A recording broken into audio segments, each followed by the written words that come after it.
Well, there's denial at first, and then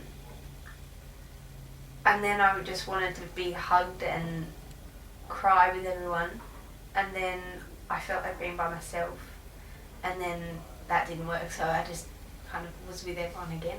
When I first heard about my loss, I thought, oh my gosh, how like, I just felt so, wow.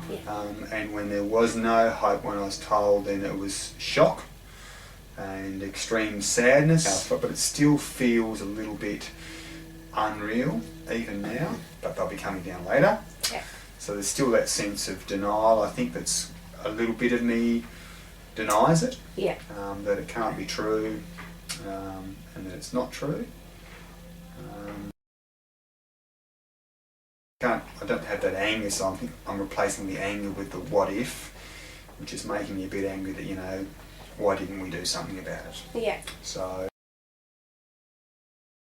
this comes into, you might want to use it, but in terms of the what if, like what if he had have had a torch on his walk, would he have seen where he was walking properly, and what if he didn't go for that walk that night, or what if we'd have phoned them up and just kept him from going and then it got too late to go for a walk. So I've been looking at people and saying, well, why aren't you, like, why is Lynn's dad dead? Why aren't you dead instead? Yeah. And I've been saying, oh, you know, you're just wasting your life, you know, why have you got this life that you're just wasting when I could have someone alive again who used that life really well. So I've been a bit about the night, that you could just tell them how sad you felt. Like I was overwhelmed with sadness, and felt sad all the time. Support for my family around me, so I could talk to heaps of people about it, but I felt like I didn't want to at times. It's just, I needed to have my own space, and I couldn't get my feelings out right. Like, there's kind of no words to describe it, and like, do I want to share it with other people, and all those things went through it at the end. So it's made you stronger. I feel dealing with grief in my life has made me stronger, because you do actually realise that you do deal with this. You find a way to put it in its spot, that it doesn't stop, but you do go on. You know, and it doesn't completely colour your life forever. Yeah. You know, you find a place to put it. Yeah. Thank you.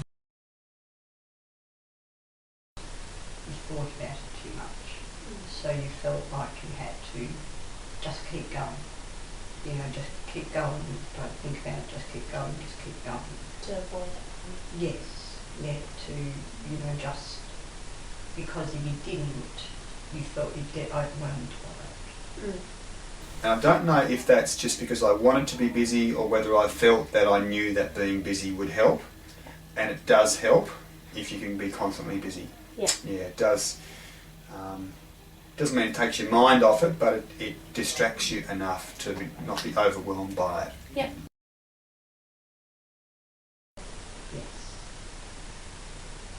Yes, I felt at times when I was in really deep grief, I felt like I wasn't in control of how I was feeling, and that how I was dealing with it wasn't right, and I shouldn't have been feeling that bad.